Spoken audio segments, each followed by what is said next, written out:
เว้าเรื่องการกระตุ้นเศรษฐกิจเนาะอยู่ประเทศไทยนี่รัฐบาลเขาก็พยายามที่จะให้ประชาชนนี่จับจ่ายใช้เงินเนาะแต่ว่าสำหรับเขียวแล้วเขียวเป็นคนลาวที่มาขายแฮงอยู่ไทยแล้วก็ทำเอกสารเฮ็ดเอกสารถูกต้องตามกฎหมายไทยเนาะในนามที่เขียวเฮ็ดถูกต้องเนาะเขียวจะบ่ขอแบบ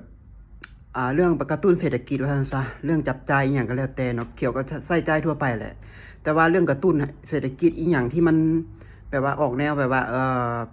พัฒนาประเทศไทยอหย่างนั้นนะให้คนไทยซะเป็นหน้าที่ของคนไทยนะเพราะว่าเกี่ยวกับเสียภาษีในเรื่องก่อนของการเฮ็ด MOU เฮ็ดบัตรแรงงานให้มันถูกต้องแล้วเนาะเพราะว่าคนลาวนะคนลาวที่มาเฮ็ดงานอยู่ประเทศไทยนี่นะบางคนอยู่ในโรงงานหรือว่าเฮ็ดตามร้านอาหารอีหยังก็แล้วแต่เนาะที่เสียประกันสังคมทุกๆเดือนเสียประกันสังคมทุกๆเดือนเนาะแล้ว MOU ครบ4ปีปุ๊บ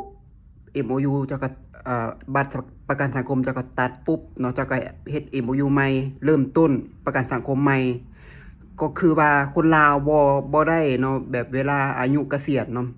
จะบ่ได้เงินค่าบำเหน็จบำนาญอีหยังจากประกันสังคมคือคนไทยโชคดีเนาะที่แบบรัฐบาลเขาให้เนาะไผที่แบบส่งประกันสังคมทุกเดือนเนาะอายุครบเกษียณแล้วประกันสังคมเขาจะมีเงินเดือนให้กินคนไทยโชคดีทุกคนแต่คนลาวบ่ได้ต้องต่างชาติบ่ได้ว่าซั่นซะบ่แม่นแต่คนลาวดอกเนาะฉะนั้นเกี่ยวกับว่าคนลาวเฮาเฮ็ดส่ำนี้ก็ดีแล้วเฮ็ดถูกต้องโอเคแล้วเนาะเรื่องกระตุ้นเศรษฐกิจอีหยังให้เป็นหน้าที่ของคนไทยซะเนาะ